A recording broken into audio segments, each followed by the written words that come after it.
Bihar NDA में जिस तरीके से चार पार्टियां हैं, वीआईपी, हम, जेडीयू और बीजेपी, वहीं हम की बात करें जीतन राम मांझी की पार्टी की, तो चुनाव के दौरान उन्होंने कहा था कि पुरानी पेंशन योजना को लागू किया जाएगा। साथ ही साथ जो गरीब लोग हैं जिनके पास घर नहीं है उनको ज़मीन भी दिया जाएगा। हालांकि संसदीय कार्य मंत्री ने इस बात से मना कर दिया है। उन्होंने कहा कि पुरानी पेंशन योजना लागू नहीं होगा। हम बात करेंगे जीतन राम मांझी की पार्टी के प्रवक्ता है हमारे साथ, उनसे बात करते हैं कि आखिरकार जीतन राम मांझी ने जिस बात को कहा था चुनाव के दौरान, अपने घोषणा पत्र में उन्होंने लिखा था कि पुरानी पेंशन योजना को लागू किया जाएगा, लेकिन संसदीय कार्य मंत्री ने इस बात को इनकार कर दिया। आप क्या करेंगे? देखिए, मैं आपको स्पष्ट करूं कि अ, पुरानी पेंशन योजना के पक्ष में हमारी पार्टी पूर्व में भी थी और आज भी है। आपने देखा अभी हाल फिलहाल में राजस्थान गवर्नमेंट ने इस बात की घोषणा की कि वो अपने कर्मचारियों को पुरानी पेंशन देंगे, और अभी छत्तीसगढ़ ने भी घोषणा की है कि वो अपने कर्मचारियों को पुराना पेंशन का लाभ जो है वो देंगे। लेकिन चूंकि हर स्टेट का अपना, चूंकि फेडरल सिस्टम है आपको पता है, और हर स्टेट का अपना एक सिस्टम होता है सरकार को चलाने का। चूंकि 2005 से पहले जितने भी सरकारी कर्मचारी थे उनको इस योजना का लाभ जो अभी भी मिल रहा है, आज भी मिल रहा है। लेकिन 2005 के बाद चूंकि जीपीएफ और सीपीएफ यानी गवर्नमेंट प्रोविडेंट फंड और कह लीजिए कंट्रीब्यूटिव प्रोविडेंट फंड, तो कंट्रीब्यूटिव प्रोविडेंट फंड तो अभी भी सरकार कह रही है उसको कि उसका चूंकि जितना सरकारियों का उसमें सरकारी कर्मचारियों का उसमें कंट्रीब्यूशन होता है उतना ही गवर्नमेंट भी कंट्रीब्यूट करती है, तो उसी हिसाब से अपना सिस्टम है, तो उसमें कोई ये नहीं। लेकिन चूंकि जो पूरा जीवन अपना काम करते और सरकारी नौकरी करते पूरा जीवन उसने लगा दिया, तो ख़ास तौर से रिटायरमेंट की जो उम्र है, कह लीजिए 60 वर्ष रिटायरमेंट की उम्र है, तो उसके बाद उनका ये राइट बनता है कि वो जब तक जिए अपने व्यक्तिगत खर्चे के लिए किस पर आश्रित रहेंगे वो आखिर, तो उनको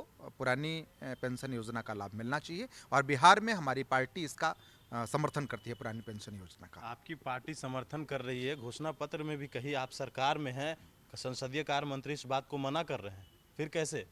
देखिए, सरकार में होना, ये सरकार कोई एक पार्टी की है नहीं, सरकार कॉमन मिनिमम प्रोग्राम के तहत चलती लेकिन है। आप हैं तो ठीक है, उसमें। नहीं ठीक है, तो मैंने अपनी बात को कहा ना, हम सरकार को टाइम टू टाइम अपनी बातों से सरकार से आग्रह करते रहते हैं और अपनी बातों को वहाँ पर रखते हैं सरकार के सामने, उसके समक्ष कि हम हमारा जो, लेकिन चूंकि व्यक्तिगत जो पर्टिकुलर पार्टी की जो स्थिति होती है वो दूसरी, हमारा एक सिस्टम है, हमारा एक संवैधानिक स्ट्रक्चर दूसरा है, हमारा एक आइडियोलॉजी दूसरी है। अब हमारी आइडियोलॉजी और भारतीय जनता पार्टी की आइडियोलॉजी तो एक नहीं हो सकती ना, चीज़ों को समझिए। तो चूंकि सरकार में हम शामिल हैं एक कॉमन मिनिमम प्रोग्राम के तहत, तो हमारा जो कह लीजिए कुल मिलाकर के घोषणा पत्र था, उस पर हम बात आज भी कर रहे हैं, और हमारे राष्ट्रीय अध्यक्ष माननीय जीतन राम मांझी जी ने तो इस बात के लिए कहा भी है, कई बार कहा, घोषणा पत्र में भी इसको शामिल किया। और भी बहुत सारी चीज़ें, मतलब कह लीजिए कि जो कॉमन स्कूलिंग सिस्टम है उस पर भी उन्होंने बात रखी, सदन में भी बात रखी है, और उन्होंने कहा कि अगर थोड़े दिनों का वक्त और मुझे मिल जाता तो हम उसको लागू कर देते। लेकिन और इसके लिए भी अभी तक हमारी पार्टी का स्टैंड बिल्कुल क्लियर किस है। चीज़ में वक्त चाहिए था? जैसे अगर मुख्यमंत्री थोड़े दिनों तक और होते, वो सदन में उन्होंने कहा है कि उस पर जो है हम लोग, अगर हमको थोड़ा और मौका मिलता, थोड़ा वक्त ज़्यादा मिलता, तो कॉमन स्कूलिंग सिस्टम भी इस स्टेट में हम लागू कर देते।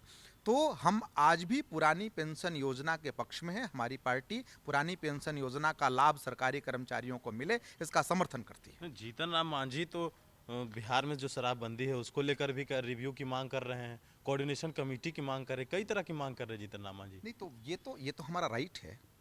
अगर मान लिया कि हम सरकार में शामिल हैं तो कुछ हमारी भी बात हो, और जो जो कि इस स्टेट के लिए भी जो है, आपको क्या लगता है शराबबंदी पे, जो उसके शराबबंदी कानून पे जो रिव्यू की बात उन्होंने कही है, क्या गलत कहा? आप जो है ये अभी जो आंकड़े आए हैं, उसमें सुप्रीम कोर्ट ने भी इस बात को जो है वो इंगित किया है जिस प्रकार से सुप्रीम कोर्ट की टिप्पणी है उसमें तो बड़ी गंभीर बात है। तो उस पर उन्होंने जो विषय रखा है सरकार के समक्ष, वो तो भाई हमारा काम है सरकार का ध्यान आकृष्ट करना, और उस पर ये सरकार का डिस्कशन है कि उस पर वो क्या निर्णय लेती है। लेकिन नीतीश कुमार तो कह रहे हैं कि बहुत सारे लोगों ने शराब छोड़ दिया है। भाई ठीक है, मतलब बहुत सारे लोगों ने शराब छोड़ दिया है, ये अगर नीतीश जी कह रहे हैं तो ठीक है, अच्छी बात है। और शराबबंदी कोई बुरी बात नहीं है। शराबबंदी, मैंने क्या कहा, हमारी पार्टी केवल शराबबंदी कानून की समीक्षा की बात कर रही है, शराबबंदी को बंद करने की बात नहीं कर रही है। अगर शराबबंदी स्टेट में लागू है तो ये कोई बुरी बात नहीं है।